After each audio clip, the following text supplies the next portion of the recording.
Hello, everyone, and welcome to another episode of Shankapotamus. This is episode 6. I'm Ian Richards, and with me is Jay Hamilton. Hi, Jay. What's up, buddy? You're not going to point today, right? Not pointing. I don't trust it. Okay, fair enough. I don't want to look foolish. Yeah. I'll do this. Yep, there you go. He's over there somewhere. Yep.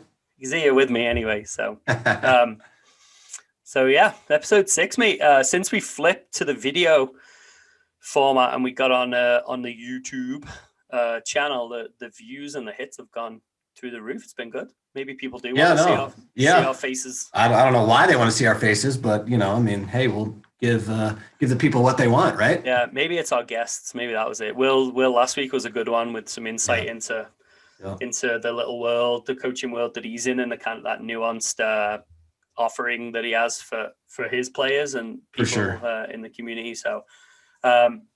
Exciting one this week as well. Can you tell us a bit about who we're going to chat with? We former staff member at the club right before I think you came in, Mr. Keegan Miller is going to join us a little bit later in our segment, and we're going to catch up with him and see what he's been up to since he has left the club and kind of gone and done some different things in his life with soccer and left the area, like right? So he left the area. Yep. So we'll catch up with him and see how things are going with him. And I know he is currently in some college stuff right now, so we'll kind of pick his brain about that side of things and all that world, COVID and all that nonsense that we're still dealing with. So it should be exciting and fun.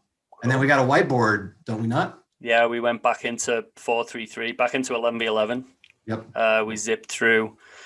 I guess it's more about the midfield variations, right, is what we discussed when we filmed that one a few days back. There's exciting stuff ahead, and we'll start with our usual kind of banter about world soccer, world football, and whatever we can dig up, right, from the world of the game, and kind of make people aware of a few bits and pieces that have caught our attention over the last weekend of play and whatever. So I want to start with, it seems like all the news networks or sports networks want to talk about VAR. So I guess we can jump on that bandwagon, right? Absolutely. Don't mind doing that. The addition of this technology in the game over the last few years, and obviously a weird time at the moment anyway, with no fans in the stadium anyway. So there's been a few people who've made the case that the atmosphere isn't there, obviously, with these empty stadiums, which is it's totally understandable, and we know the reasons why. But then, I guess now these even more, it just seems like there's multiple controversial decisions and stoppages and pauses in play. And I guess what's the take on it for you? Good, bad, not yet, no. I think it's day by day, right? There's some good moments where you're like, okay, they got it right. And then there's days, for example, I'll bring up two pieces from this weekend that I saw. Actually, there was 3, but one wasn't a VAR check. I just didn't understand why it didn't go. But the first one was Liverpool and Tottenham. They played, and I'm pretty sure Son's back cleat, like his stud on his cleat, was offside. That's how close it was, and he was facing the wrong way. Yep. And he ended up scoring out of it. Yeah, he's working back to the ball anyway. Yeah, and so it's like, okay, is that like we're getting like nitpicky when it comes to that stuff? And then the other one was I believe it was the Southampton and Villa game. Yep. Where Danny Ings scored in the 94th minute, and like from his elbow down to his hand was offside. And my interpretation of the rule was, if you can't score with that part of your body, then technically, how is that offside? Yeah.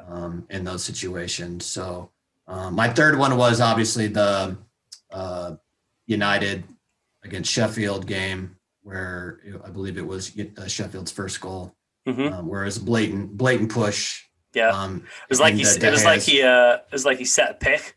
Yeah, it was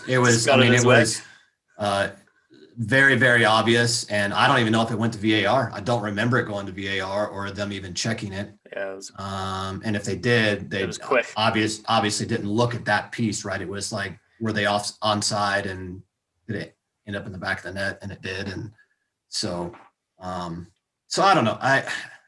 It's like tough, right? It's almost like each game has its own. It's almost conditional, isn't it? Like, how is the game going at that moment? Because I think this about like VAR checks for dangerous play, for the big tackles, and perhaps United got away with one against Arsenal. I've only seen a still frame of Bruno's. Yeah. Bruno goes down the back of Xhaka, I think it was. Yeah. Yep. I actually haven't seen the video of it. I've just seen a still frame, and I was like, whoa, like, yeah, the ball was like a good 6 yards away. Like, and it wasn't even close. Yeah. And it's like, are they leaning towards, like, he's a big name player. I don't even know what minute it took place, but like, do you know what I'm getting at? Like, yeah. Whereas if that's like Fulham against Brighton down by the, then they're like, yeah, red, whatever. Yep. Bruno almost got away with because of who he is, right? Yeah, maybe, I don't know. Like, like I say, I don't know what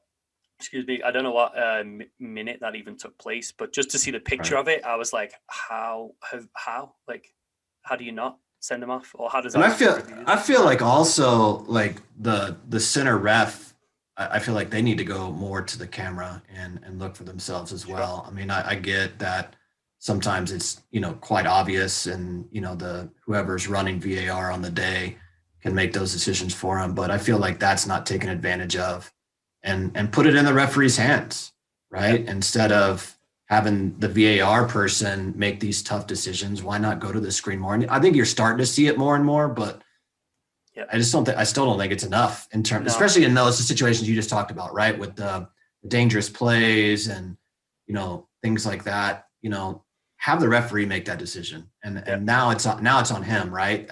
In those situations, opposed to blaming VAR and all that stuff. Well, he took a look at it. He deemed it a red card, or he deemed it a goal, or whatever it may be in those situations. Yeah. Well, that did happen in the Spurs and Liverpool game, didn't it? Firmino had the ball popped up, and it kind of hit him in the arm. It just hit him. Yeah. I don't think it was intentional, but at least in that case, it controlled the play though, right? It kept the ball under his spell, because it was zipping off. It was just going to pop over his shoulder, I think, and it was just the way it came up off of him. But the VAR told the ref to go take a look, and it was almost like that's the way it should be, right? Like with those ones, it's like, well, you're in charge, you're the ref. What do you think?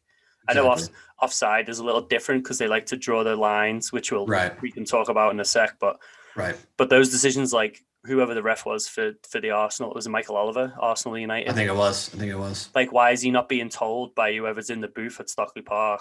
Like, you go look, because then he can take the temperature. He could take the temperature of the game into account.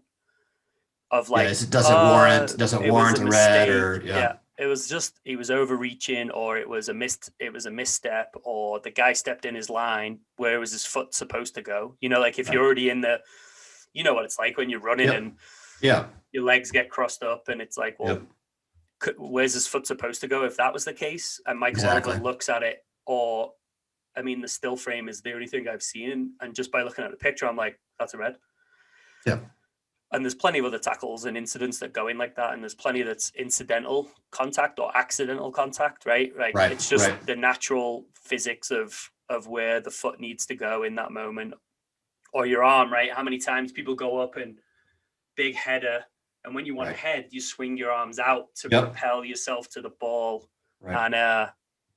And it's very rare that people get red cards now for swinging arms when they're going up for a header, because you're like, well, where's your arm supposed to go? Exactly. But the referee should ultimately be in charge of that decision, to kind of bring it back to that. Why is the guy? I think why is the guy in the studio in London? Why is he deciding? He doesn't know if there's any sort of ferocity within the game, and there's chirpiness, right? Like players, the guy in the studio, 50 miles away, doesn't know that Bruno's been chirping at him the whole time, or Xhaka's been chirping back, and then Bruno's gone and got after him. It's like those are things that the referee knows that I think should be taken into consideration. Yeah, and that's what I was going to say too. I think you got to bring up a good point of just gauging the temperature of the game. I mean, the center ref should know that, right? They know if it's been a clean match up until that point, or if it's been chippy, or Yeah. have they had other altercations prior to that one that led to that, or whatever it may be. Exactly. And I'm sure VAR, whoever's in the control center at that time, is not watching that, right? They're just watching the game and finding those moments when they are called upon to do those things. And so I think that's a great point in terms of just putting it in the referee's hands. And and when we were in when we took our staff trip over to England, and we actually were able to speak with a referee.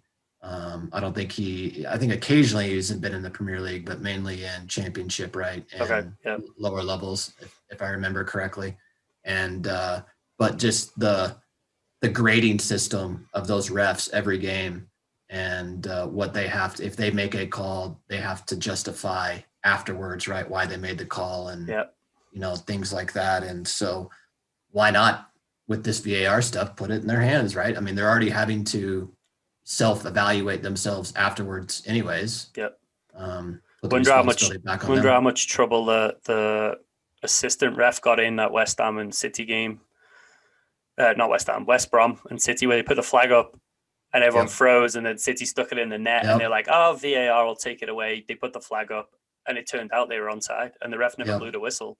Right. So the play was live. Which they're supposed to be told to not raise their flags, right, in those situations. So it's surprising that. I wonder if they got a slap on the wrists for a game that was 5-0 anyway, so it didn't really matter. But that's another thing that and I'll ask you just to get your thoughts on it, is the whole offsides thing when it's blatant, right? And these referees are not raising their flags because they're being told not to, because they let them play. But I mean, thankfully an injury hasn't happened, right? But when does this change? Does it have to take an injury for this to change? I mean, I mean, I just don't get it. I just don't get it when it's obvious. Guys, 5 yards offsides, raise your flag. Yep. Right. Why do we have to have VAR check it? And I think all the commentators and even the pundits in the studio have said it as well. Like, someone's going to get hurt at some point. Right? And I think I would like to think and almost assume most of those assistant referees don't want to abide by this new law anyway. Right. Because they're like, I've spent a career in training for these moments. Waving on it. Yeah. Like, I mean, all these officials have to come up through the leagues. They've been in the lower levels where VAR and technology doesn't exist.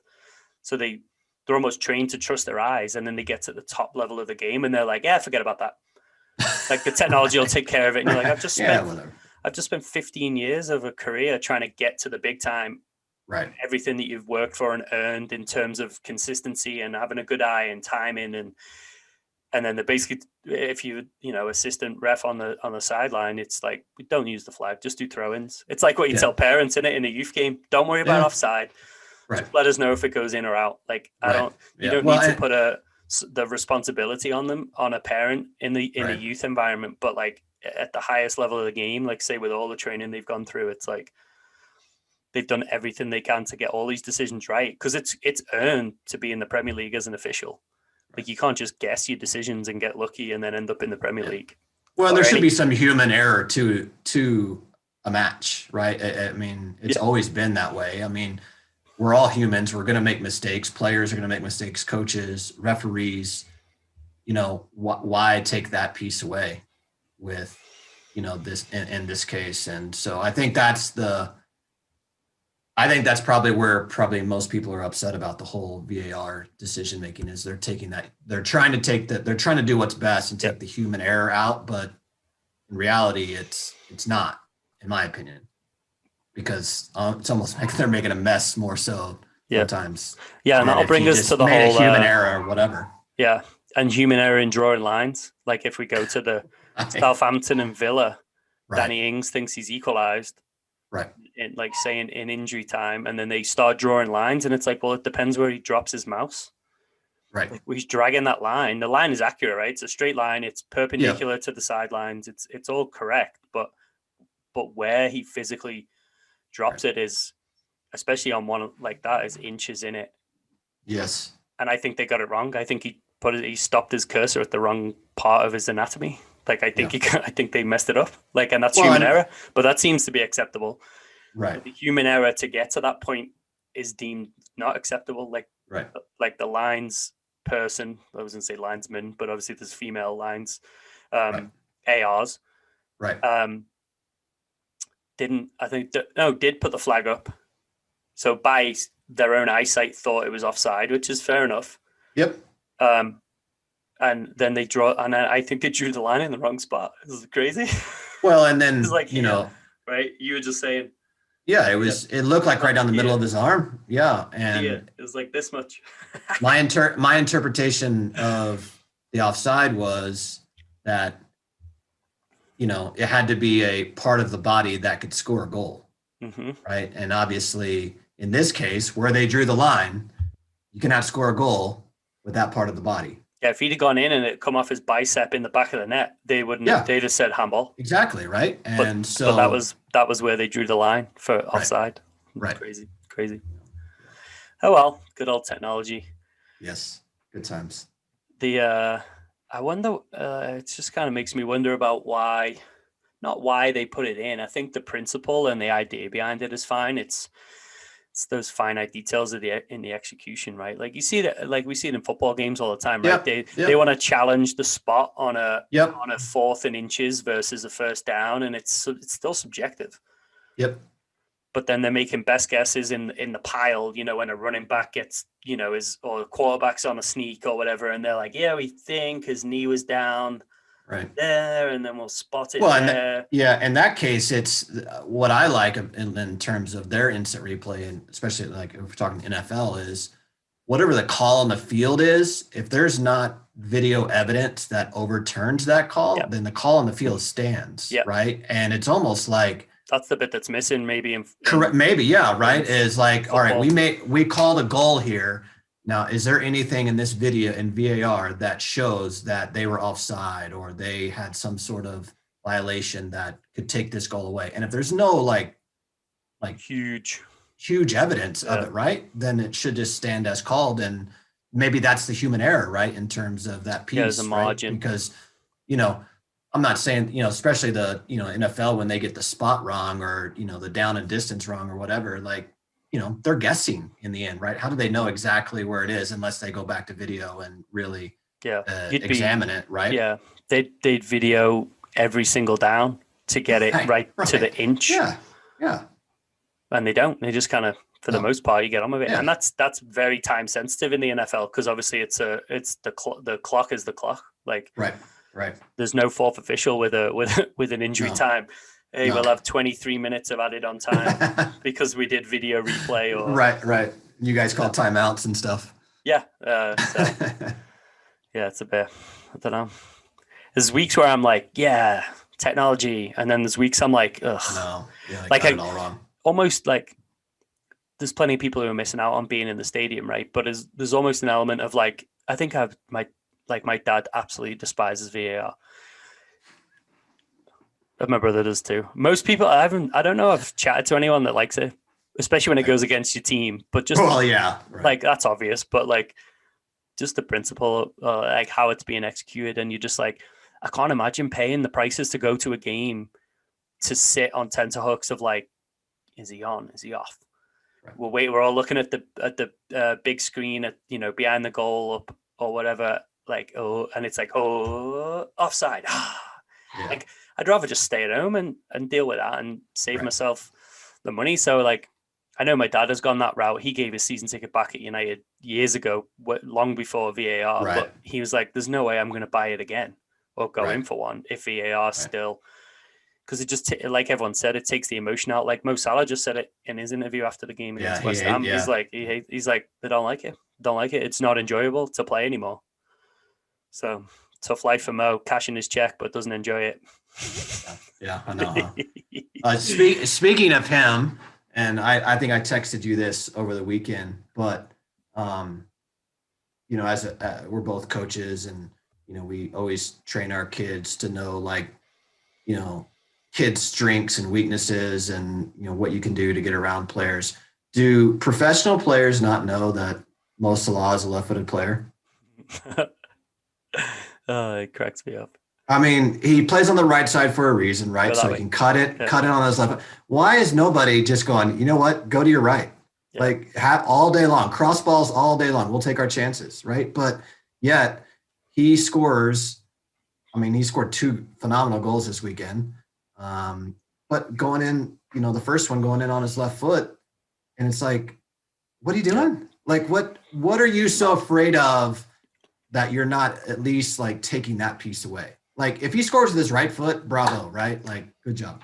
Well, think of the angle. If he drives, right, yeah. If he drives the line, all he can do is cross. Right. I mean, if he beats you on the outside, drives the line, and puts it in the net, you're probably going to fire your goalie. Exactly. Right, like exactly. But yeah, it's like Ian Robin made a career of it, didn't he? Cut back smash. Messi does it all the time. Well, yeah. Because this is all left, mainly left, I would say, right. Predominantly, right? And it's like, what, yeah. Like, you text me right away when he scored that goal, and I'm just like, yeah. Like, you're giving him the little curl, right? I get he's a professional player, and these guys can do amazing things with a soccer ball, but you're giving it to him. It's not like he's making it out of nothing, right? Where you took his left foot away and he still bent it around you into that far post, right? I mean, it was easy. Not even pressure. Yeah, not even pressure at all. No. That's where Messi separates himself, because people do show him onto his right, and he still finds a way to cut inside on his left. Right. Yeah. Like, but as good as Mo Salah is, he's not in that. He's not up there. No. In the Messi conversation, but yeah, I'm with you. It's like when Bex played wide right for United. Bex is going to whip the ball in. Yeah. Like, why not force him inside to his left foot? Make him go inside to his left, and then he's got to he'd probably pass it back to Gary Neville, and then they have to switch the play. Like, done. Like, I mean, he was the world's best at service, right? That was his like trademark. He could ping a ball and put it pretty much anywhere he wanted on the field. Put it on your head, put it on your foot, right? Whatever. Right? Take that piece away from him. Yeah. Trent Alexander. He's they're all good players, and they're gonna find ways to play to their strengths, but eliminate the biggest. Yeah, eliminate the biggest threat. Right. So, that's crazy. What goes on in the they get wrapped up in the intensity of the game, right? And they're like, oh yeah, he's left-footed. Right. Yeah. Anyway, moving on. So as we record this, it's transfer deadline day in the Premier League. Yep. You got any action for yourself? No, my agent's working on it. Is he? Yeah, that makes sense. Yeah, he said, I think he's offered up a bag of balls and 2 Twix for a transfer, and I said, I think I'm worth more than that, to be honest with you. You might be worth 3 Twix. Yeah, and Sour Patch Kids. Yeah, that's maybe bundle it in. Yeah. But yeah, as we talk now, it's ongoing. So by the time we publish, it'll all be done and dusted. But right. I'm just looking on my other screen. It's it looks like Liverpool are going to pick up a defender from Preston, which is one of the lower league clubs. Right. Yeah, they're shopping for some backs, aren't they? In this time frame with all their. I mean, it's working right now. Whatever they're doing, right? I mean, they're kind of just patching it up and making it work for themselves. But yeah, they need some help for sure. There's a lot of loan deals going on. I'm just scrolling. There's not usually, I mean, you correct me if I'm wrong. There's not usually any big like moves usually in the January window, right? It's majority of the time it's the big moves or summertime, right? Yeah, and there's almost a trend of like January like proper signings, permanent signings have like failed or flopped. Right. Bruno Fernandes being the one that currently is, he's like bucking the trend in that regard because of the year that he just had. But yeah, because it's almost like you're starting with someone and then you're coming in halfway through, right? Yeah. And United have had a history of failed January signings post Ferguson anyway. Like I think Di Maria, Sanchez. Yep. We're all January ones, I believe anyway, but with Di Maria. Sanchez definitely. There's actually a breaking story here that Chelsea women's coach Emma Hayes who I think has been over this side. She's presented at the convention a few times. Yeah, she has. Yep. There's a report that AFC Wimbledon, which are a League One, I think, men's team, they're going to approach her for the head coach's job. Wow, that's awesome. That would be sick. Do you think she'd leave Chelsea though for that? That's the second line of this breaking news is like she's on a. She's kind of forged her career there, right? Yeah, 33 game unbeaten run in the Super League and is understood to be happy at Chelsea. So I guess by the time we publish, we'll know for sure what's going on here. But that's quite exciting. It's literally at the top of my feed. That's awesome. As I'm looking, it's great that more and more of these female coaches are being at least put in the conversation, right? Even if it doesn't come. You're seeing it more and more, right? Especially in the female game. Obviously, I don't even know if there is a female coaching in the men's game right now. We can't pick it out. It's probably not. I can't pick it out, right? So, but it's good to see, and we talk about it all the time at the club as well. We're always looking for females, especially to coach our female athletes, right, for that relationship piece and role model, and all that stuff. So it's good to see. I have 2 girls. You're getting ready to have 2 girls, right? Yeah. Counting down the days. It's as a dad and being a girl dad, right? It's cool to see that piece, especially in such a male dominant industry that we are in. Yep. And even the female game is dominated by male coaches. It's not even. It's not to say that this potential for the quote unquote like crossover females coaching males. It's like the female leagues that we all are now watching. The US and the UK, maybe the 2 strongest. There's a lot of investment in the UK. FA, WSL, still like a ton, huge amount of male coaches, and you're like, where's the ladies? Where you at? Right. So hopefully, that might just spark something more, right? We're about to go into this weekend at the Super Bowl with a female official. Yep. There's more female and more coaches, coordinators and what have you, right? So that'd be cool if there can be some publicity around Emma Hayes. Getting into the men's game, that'd be pretty cool. That would be. I think last thing that I want to bring up, unless you've got other bits and pieces, again, I'm just picking at news articles that we can kind of discuss. So one on the BBC that a journalist has put together that asks the question have games between the big 6 teams become boring? And the big 6, I guess, is the traditional big 6, not the current top 6, but so Arsenal, Chelsea, Liverpool, City, Spurs, and Man United is doesn't reflect the table, but it's kind of what is coined as the big 6 over the last kind of 15, 20 years. And United stats in that are pretty dreadful. I'll read them off to you. I think I sent it to you as well. 1, 2, 3, 4, they don't have a win. Nope. Since like March of last year, maybe. Nope. And the Tottenham game where they got whacked 6-1. Yeah. Stands out, right? But then they played Chelsea 0-0. They lost at home to Arsenal 1-0. They tied City 0-0, Liverpool 0-0, and then Arsenal in the second, Arsenal on the road 0-0 this past weekend. And I just skimming this article real quick. Oh, here we go. Yeah, there's all kinds of stats in this one. It's on BBC Sport if anyone wants to go look at it. But I guess there must be some data behind it now where, and dare I say or suggest, it's the fear of dropping the points over the desire to go get the points. Yeah. I can agree with that for sure. It's definitely, they play not to make mistakes, right? For sure. It seems like those games play out that way. I didn't get a chance to watch the United Arsenal, saw bits and pieces here and there. But, playing out to 0-0 kind of tells you a lot, right? Yeah. In terms of not to lose, not to concede. Right. It's weird. Right. Like it's not, obviously we're coaching the youth game, which is like literally the opposite, right? Like, right. I love telling you guys about the academy score lines that I have, like 7-5 and 9-6. Yeah. Like, go score. Like, Right. Yeah. play 8-year-old soccer to win 1-0. Like, No, go that's no score fun. go score as many as you can, and we'll Well, definitely. if someone ties 0-0 in an academy game, you might just ask the coach not to come back, right? I mean, Well, they have to. Yeah, they have to buy something for the rest of the coaches. I won't say. Right. Yeah, you can't tie 0-0 in an academy game. I mean, that's just it happened in the fall though. Did it really? Yeah, Wow. 2011 boys game the final weekend of the season, maybe. Yeah, I won't say which team. I'm not going to say which team or which coach. That's tougher.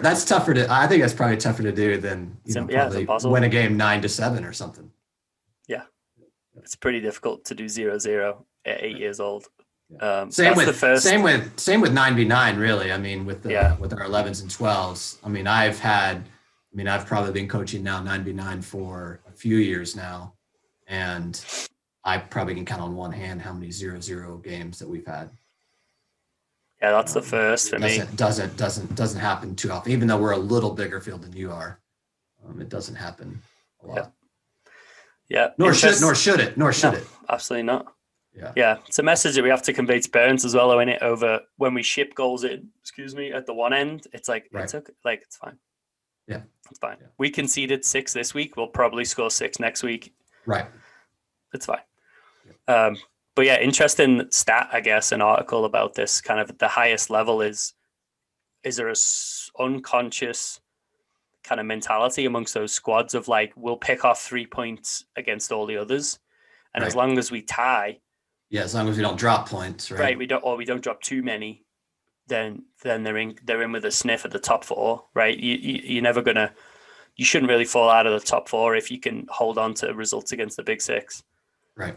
And then take care of obviously the rest of the league. Yeah, you got to take care of. Yeah, which is its own challenge as well. It's not to say they're all gimmies, but they published a table of so far. So Liverpool are up, like, Liverpool have played 6, so they must have played someone twice, which is Tottenham actually. They've won 4, tied twice, and haven't lost. So Liverpool are killing the mini league of the Big 6. Right. 14 points earned. And to look at United, I know we're biased that way. United were up there. Are they on 2? 2 what? Are they on 2 points this season from the Big 6? 4. 4. No wins. Right. No wins, 4 ties and 2 losses. And Chelsea are even worse, but they've only played 5. So they're a game out, but 0 wins, 2 ties and 3 losses. Right. So there's a 10-point swing there between Liverpool and United. And United are ahead of Liverpool by 1. It's 1 now, isn't it? Yeah, 1 point. They're 1 point better off in the league, but there's a 10-point swing when it's the Big 6 in Liverpool's favour. And City have only picked up 8 points themselves. So Liverpool have a 6-point advantage over City in terms of playing the other big teams, but City are on top of the league. So it's just City are beating the teams they're supposed to be beating. Right. And I mean, they're taking care of that piece. Interesting piece to kind of keep track of, I guess, as the season runs, of like when these teams match up. And let's throw Leicester in there as well, because obviously they're not in that label of the traditional Big 6, but they're up there in the league right now. West Ham are floating up there, riding high. Be interesting when those teams face each other, right? Of keeping track of this sort of stuff. It's an interesting kind of subplot of how leagues play out. I wonder if other European leagues are like that, where they're more cautious against the top of the table rivals than anyone else. Right, exactly. So, yeah, interesting. All right, mate. What have you got? Perfect. That's all I got, man. All right. We'll take a little break here, and we'll come back with Keegan. Yeah. All right, everybody. Welcome back to Shankapotamus, episode 6 here. Like we said earlier in our broadcast, we are graciously welcomed here by Mr. Keegan Miller. Welcome, Keegan. Hey, thank you. Glad to be here.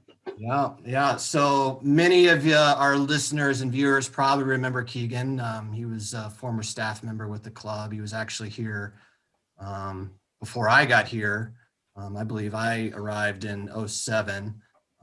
But Keegan, let us know kind of pre kind of where you're at right now, like what you did at Edge and when you started and kind of Sure. that journey for you.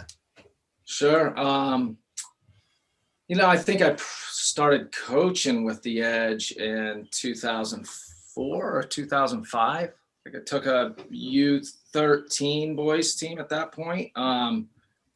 This is gonna date everybody here, but at that age group, U13s, and that would have been, if you guys remember Jeffrey Prackheim, that was his age group as a U13. Yep. So 04, 05-ish is when I started with them, just coaching a team, and then was lucky enough, John Drumright was he was the development director at the time. Right. And he was actually going back to his other jobs. So thankfully, Todd and Micah Loring kind of came to me with the opportunity, and I kind of went from there. So 2006, I think February of 2006, I think is when I started full time with the Edge. And just carried on all the way, I think 10 full years, because I left in March of 2016. So right. And during that time, correct me if I'm wrong, I'm pretty sure you were the one that kind of, so Ian runs our academy program now. Yeah. I'm pretty sure you were the one that kind of got that ball rolling when you were here. Is that correct? Yeah. I started the kind of the curriculum of it. Not necessarily training session curriculum, but really what the goal of it was, and what we wanted to do with it, and how we wanted it to impact our players and all that stuff. I'd started it. I think you and I probably collaborated on it pretty heavily then there, right before I left. But yeah, there was always kind of something in the works, but it wasn't really formal and probably to what it is now until you and I actually sat down and hammered it out. But yeah, we knew something needed to happen. We just didn't know what it was supposed to look like and all that, right? Yeah, for sure. And trying to dodge the bullets of the growing pains of implementing a program like that, maybe people would be upset, or we didn't really know what the how people were going to receive it, I guess is the way to put it. But yeah.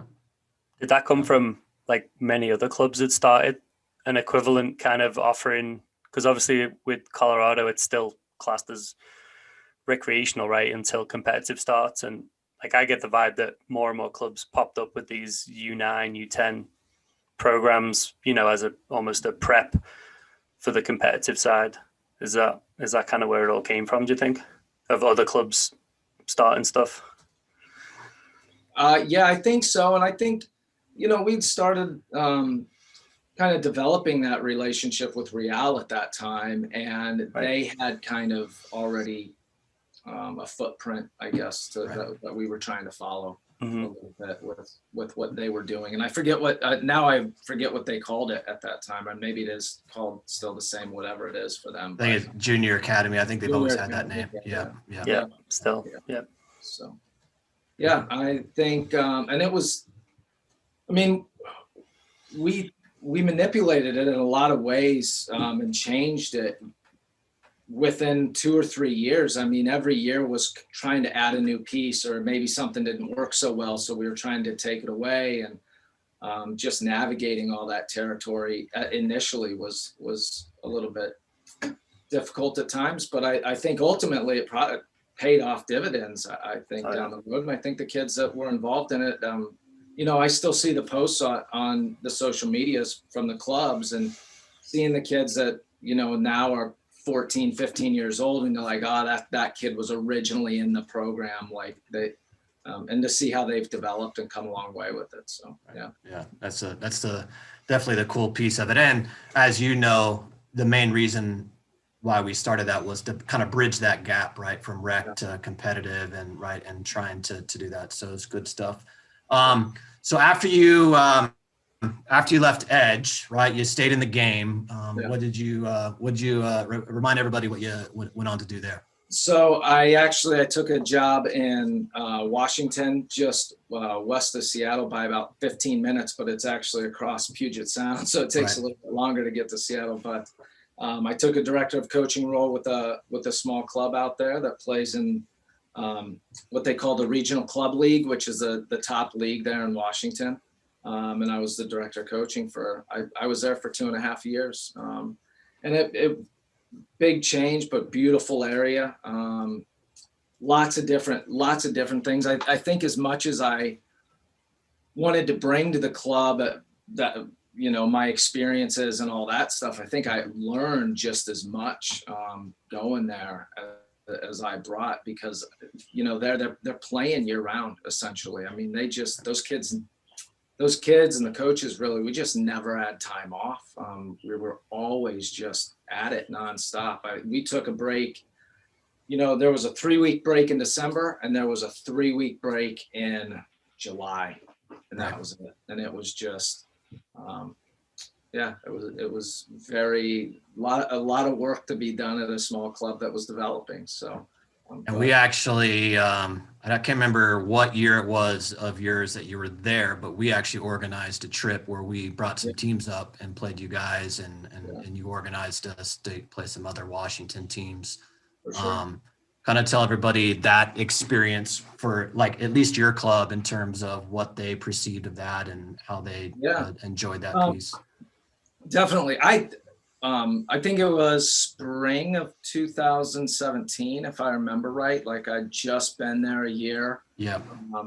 When did you guys come out? Do you remember? Was it February or was it March? It was not good weather. I mean, that was the biggest issue that we had, like, critique wise after the fact, was everybody loved the experience and obviously being in Washington and all that. But I remember, the first night, I can't remember who we played. Oh, we played Slammers. Yeah, you played Slammers. And it was just a downpour rain the entire night. Yeah. I don't think it let up once. No. And then the next day we played Seattle. UCNL. Yeah, maybe it was them.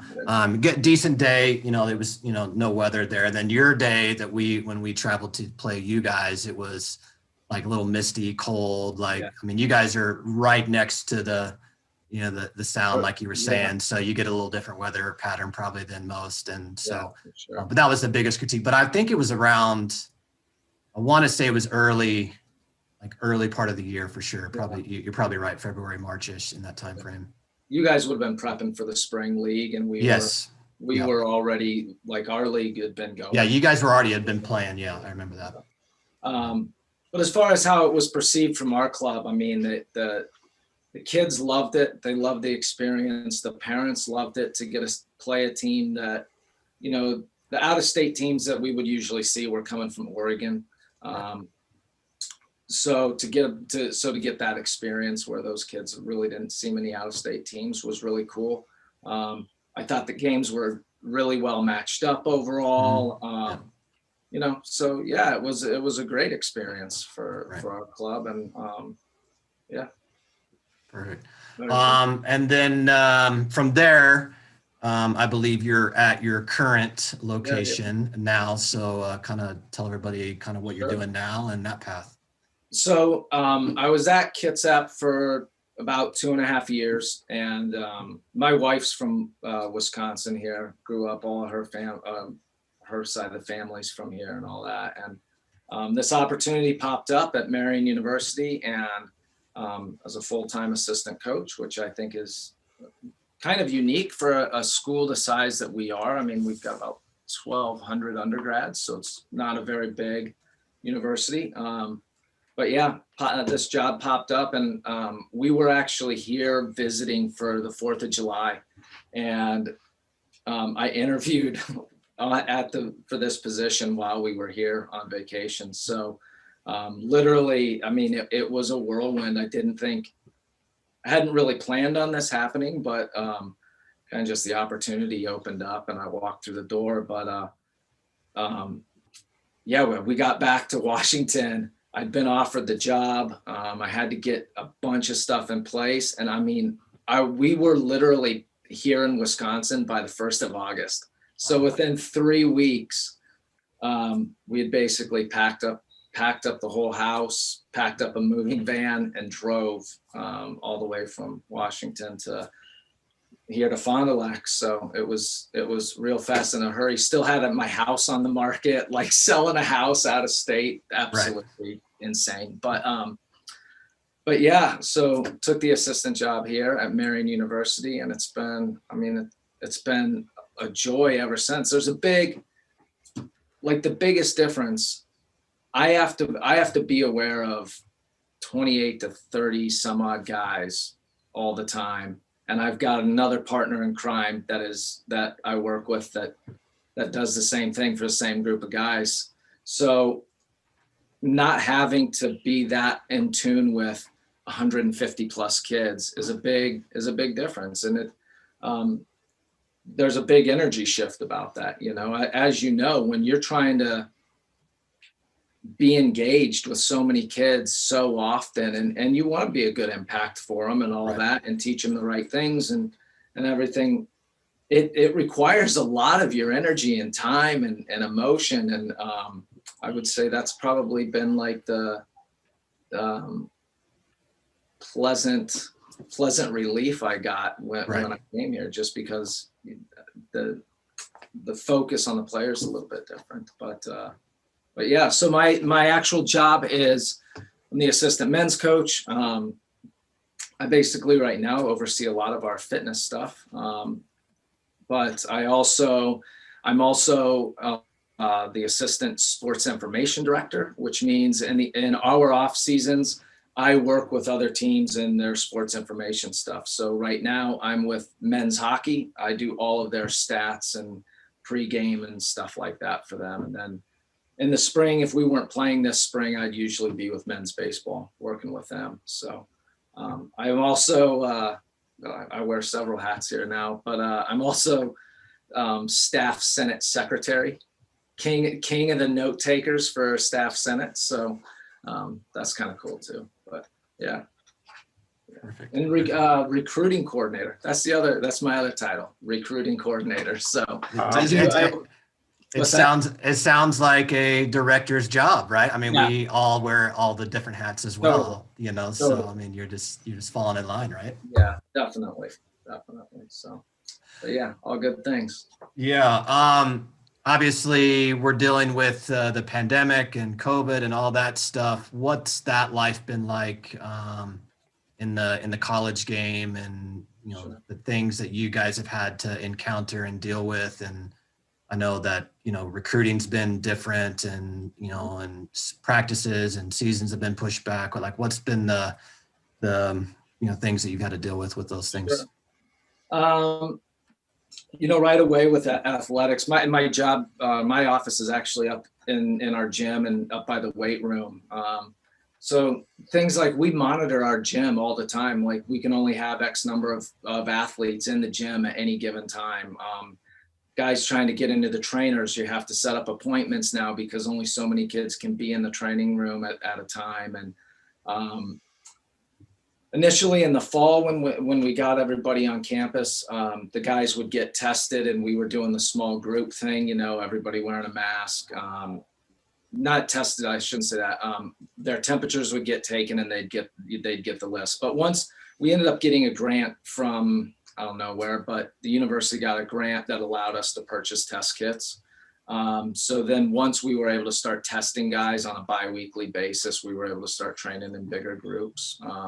So that's what it's kind of been look like. The fall was everybody would get tested bi-weekly, and then we'd train 4 days a week, I think is what we were going. We played no games this fall. We just had one inter-squad scrimmage. And that's really what it was. Our conference was pretty shut down. But as far as like the athletes on campus, we kind of have to go through those steps just so that we can be athletes. But as far as the regular student on campus, I wouldn't say terrible much has changed. They still go to in-person classes. I mean, the classes are hybrid a little bit, but they still do in-person classes. They meet virtually periodically. things like the cafeteria operates a little bit differently, but by and large, it's the same environment. The recruiting stuff. It's difficult right now because where we recruit and the places that we travel just haven't had events. And the nearest places that we travel down to Chicago and Illinois, they've been shut down harder than most, I think, most other states even. So it's been very difficult to get down and get eyes on kids. So we've done a lot through they've live streamed some showcases, which is it's whatever. I mean, you try to see what you can, but there's not, it just makes it a little bit difficult, to be fair. So I'm going off of lists that I was building, 2 years ago, kids that I ID'd when they were sophomores in high school and stuff like that. So that's a little bit what it's like right now. Probably the best thing that kids can do that are looking or haven't been involved in showcases is, take the first step and reach out to the coaches and advocate for yourself, because we as coaches aren't getting eyes on a lot of people right now, and that's just the reality of it. So taking that first step and contacting a coach in a school that you're interested in, I think will carry bigger weight this year than maybe years in the past, for sure. So, yeah. I was going to say, just to piggyback off that, is some advice that you would give, current student athletes. We've been really pushing the video piece, right? Sending video. Is that something that you guys are, telling athletes to do as well? We're kind of in the same situation with the showcase events. We were able to get some of our high school teams to North Carolina at the end of the year. We have some stuff lined up, in March and April, but who knows if that stuff's going to happen. What other, bits and pieces of advice, minus the, being an advocate for yourself and stuff like that.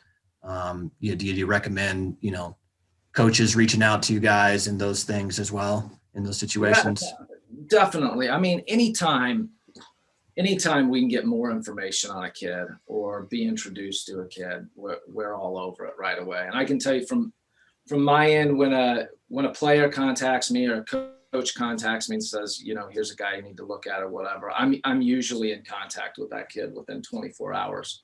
But as far as other things people can be doing, have a good idea of what type of school you're looking for, because not all schools are the same and not all players are the same. Not everybody wants the same college experience, across the board. So really having an idea of what it is you're looking to get out of your college experience is really important. I can't tell you how many times a kid will come on campus for a visit just to check things out and really not really have a good idea of what they want to get out of school. And so when we start talking to them about, that aspect of things, for them not to have an answer is, it's right. kind of alarming. Like, hey, have you thought through this a little bit? So that would be one thing, is definitely lay out a plan for, what I want out of my collegiate experience. Do I want to play? How often do I want to play? All that. Yeah, I would say that's important. Go ahead. Is there even a consideration for like you say, I'm thinking back to when I went to university and back home, of even your housing situation and the almost social aspect. Would you recommend players kind of take that into consideration of do you stay on campus? Do you find your own stuff? Is that sort of stuff relevant to universities in the US? Because I remember when I went, I had the choice of staying on the campus where I studied, or I could basically just go fend for myself and rent a room with a private landlord or wherever. Does that even happen in US universities? I would say most universities probably have them, they require freshmen and sophomores to live on campus. Okay. At least we do.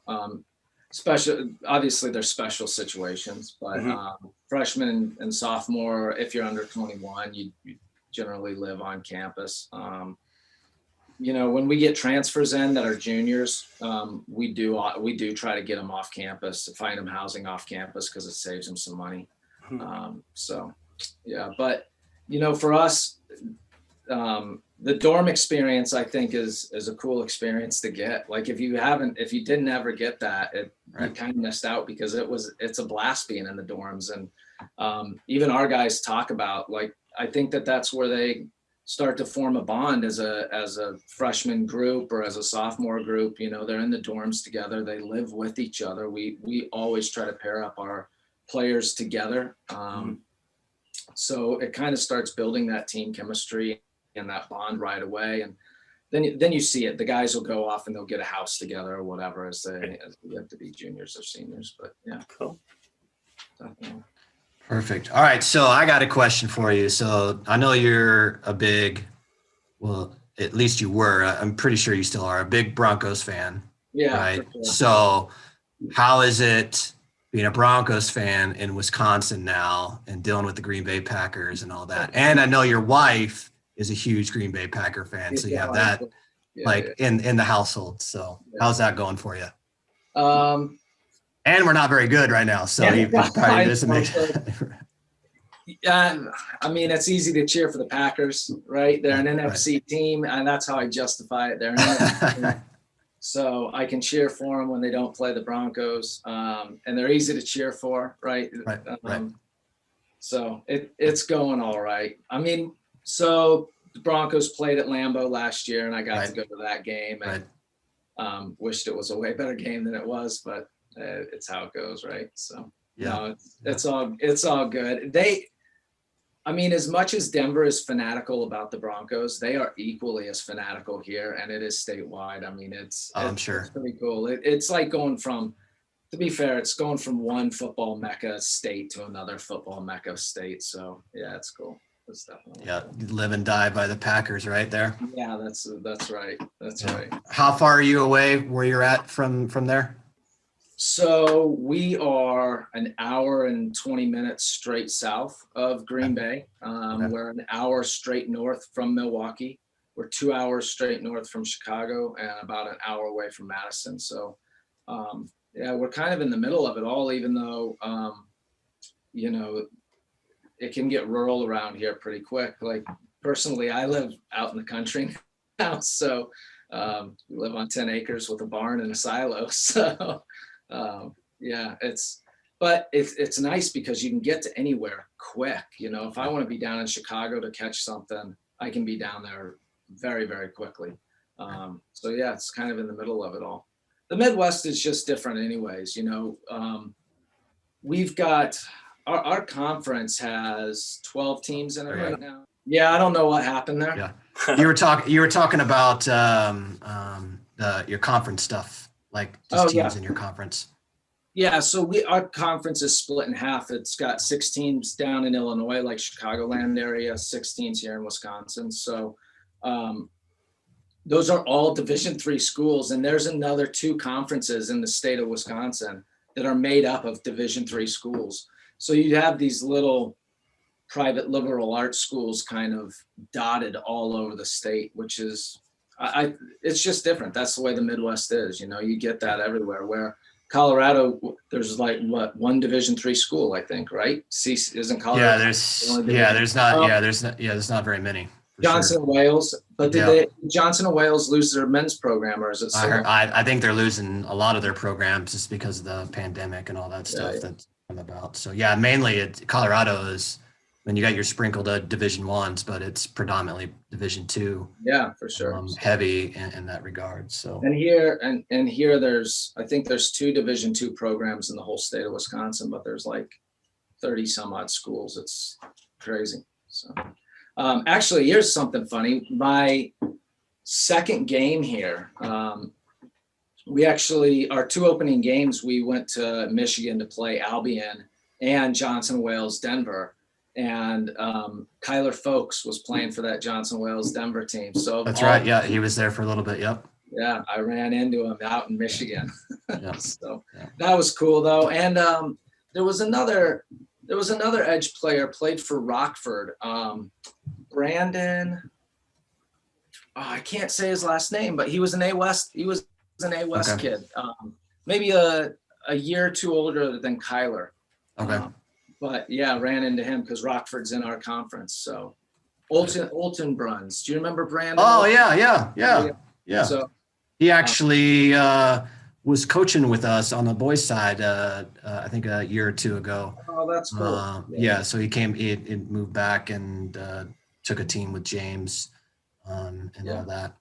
That's awesome. I think that's probably like the coolest thing is Right. running into those people after not seeing them for a while, but seeing how they've developed as, young men, young women as they've gotten older. So that's For sure. very cool. For sure. Yeah. I think there's a few cycling back now, right, Jay? Yeah, we're always constantly. I mean, as you know, always trying to find coaches, right? So you're always trying to recycle those kids that got done with college and hey, come back and coach. So we're always trying, any means necessary, right, to try to find someone that's willing and able to coach teams and stuff like that. Yeah. All right, we'll wrap this up with one last thing, and I know that we had texted back and forth about this, but me and you personally, I think it was more you probably than me, but we shared an office in our old office. Yeah. And we made up a game that we would play in our office. Yeah. Most of the time we would do that, and Ian knows about the stupid stuff that we used to do as well. But tell our viewers and listeners kind of about that game and all that and the nonsense that we'd come up with. So James Rooks was in on this too. Yep. So viewers can certainly ask him also about the experience, but the name of the game was called Booyah Ball. I don't know why we came up with that name. Can't remember. But essentially what it was you had to throw a little mini soccer ball off the walls in the office and try to make it into a trophy cup, wasn't it? Is that what we were throwing it into? Yes. I think it originally it turned into that, but it was to a box. Yeah, to a box to start. Yeah. You had to bounce it off the walls into a box, and you got more points for more walls you hit before the ball went into the box, and extra points for going off the ceiling and all that stuff. So I think the rule was though that you had to stay seated the whole time in your chair. And we had a trophy. So that was won that day. Yeah, that trophy was in the last office where Dave Roberts and I were sharing. Yep. That little room. Yeah. Because I had to ask Dave why was it the Booyah Ball Cup or trophy or whatever it was. Yeah. That's right. The old Wolverine's den.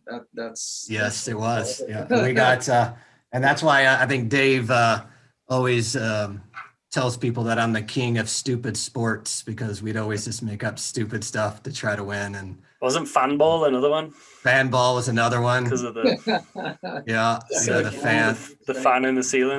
We just, the things that we accomplished after we got our actual work done, was phenomenal. I mean, it should be on 5 minutes here and there just to relax and have fun. Yeah, and stuff that should be televised these days. It's just unfortunate that it's not, right? For sure.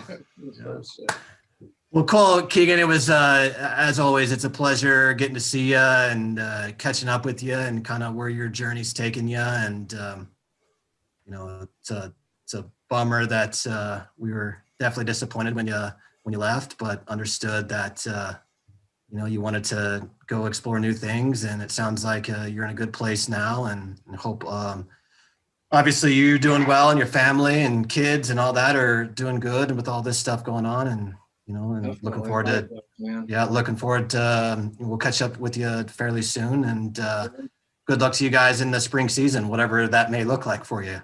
Yeah, for sure. Thank you very much, man. It's a pleasure being on. I'm so thankful for the call. I was telling Craig, the head coach today, I'm like, man, this is what it just brings so much joy, man, to be fair, like just to be able to sit down and chat with you guys and catch up. So definitely. All right. I'm sure I'll be out there at some showcase as soon as things open up. It's always a good excuse to get back to Colorado, whether I see a good play or not, whatever. Right. Yeah, exactly. Anyways. Right, Cool, man. Yeah, thanks again, Keegan. Appreciate it. Yep, appreciate it. Thanks, Keegan. Yep, bye. Hello again, everyone, and welcome to a whiteboard edition of Shankapotamus. I'm Ian Richards. That's Jay Hamilton. What's up? Today we're jumping back into the 11v11 format, and we're going to look at 4-3-3. This has probably become the most popular in Vogue or whatever 11v11 formation, probably since, I was doing a bit of research on this, I think since the 2010 World Cup in South Africa. I think that was the tournament where Spain did the thing that they do and they've done in a generation. And then FIFA's analysis of that World Cup, they did a technical breakdown of their events, of what was a common formation and traits and things that they pick up on in the game. And I guess that was a big thing that they brought out of that, was like pretty much everyone played 4-3-3 or a version of like we're going to go through a couple of things here. So Jay, over to you. Perfect. So normal setup in a 4-3-3. Kind of using all of our numbers that we teach our kids in this formation. So goalkeeper is our number 1. Got our back 4, 2, 3, 4, 5. Central midfield, and this is where we're going to kind of talk about the most, really, because everything else is a normal setup in terms of the number pieces. But to incorporate all the numbers, we have a 6, we have an 8, we have a 10, and then our front 3 with the 7, 9, 11 in that shape.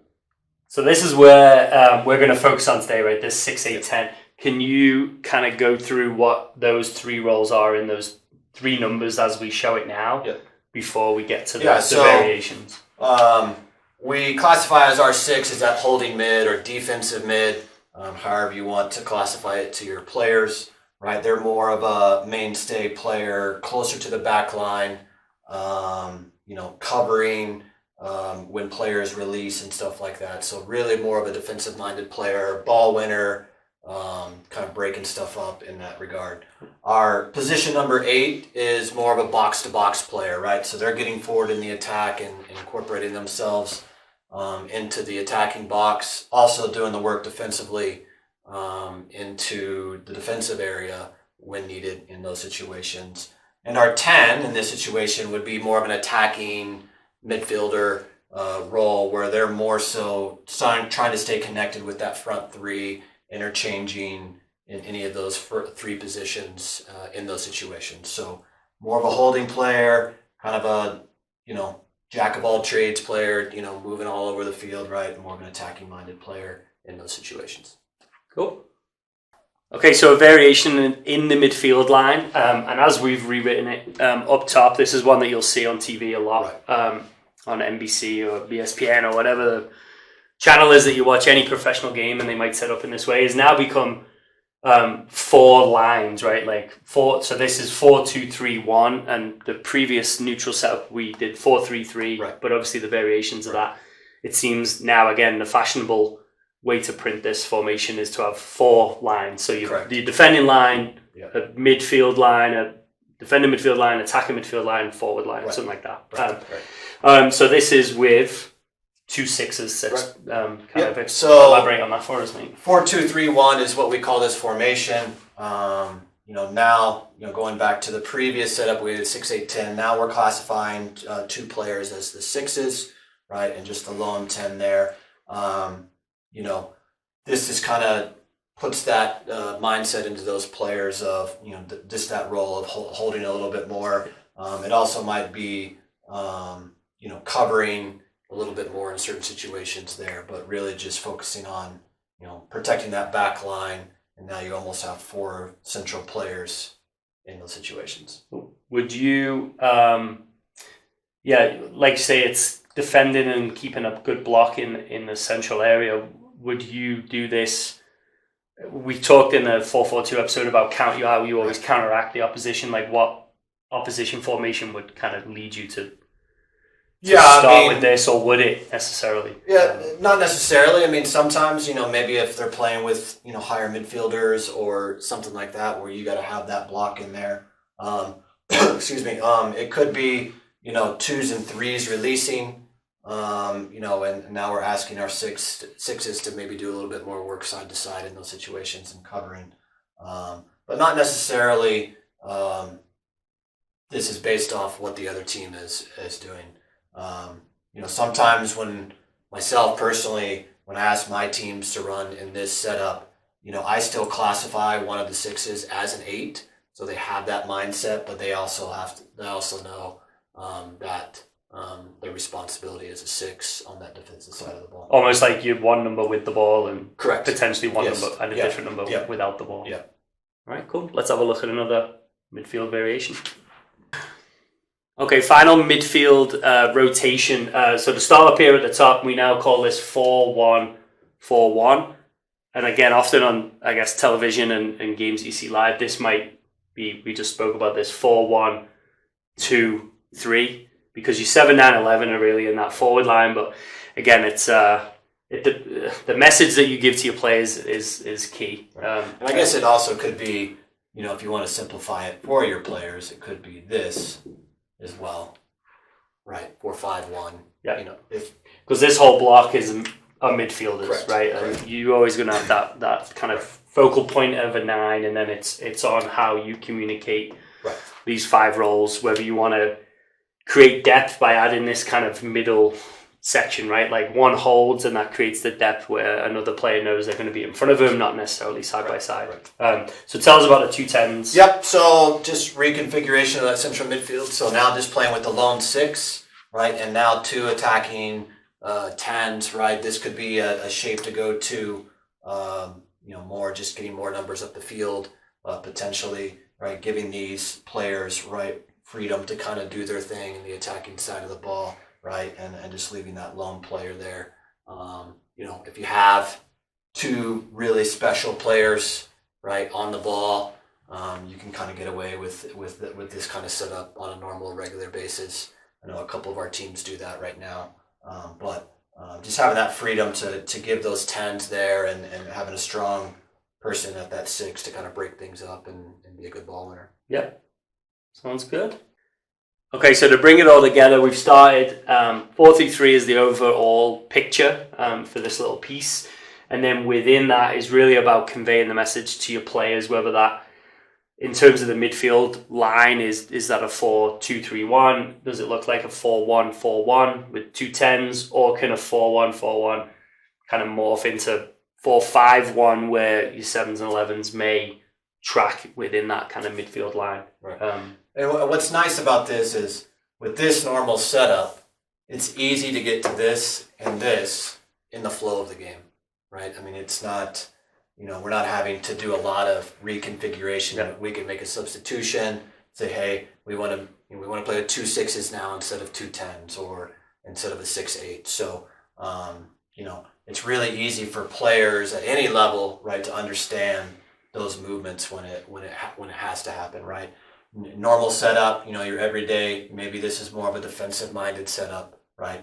Maybe more of an attacking setup, especially if you're pushing your 10s higher up the field. So very easy to get it in and out of each of them, as the game flows. And easy because of probably the numbering system, right? Like we've rattled through a couple of episodes now of showcasing formations and kind of neutral setups. Right. And each time that, again, like the overriding theme in each one, right, is a consistency in the numbering. So what's a 2, what's a 3, and especially in this one, right, because this is a back 4. Right. Whatever way you skin it, hopefully by the time players of this age that play in this 11v11 style would have that base, and if the back 4 stays consistent, you have the players hopefully have the maturity to adapt, and then as a coach you can tweak a few things in these midfield lines. So, all right, good stuff. All right. Thanks for joining us. See you next time.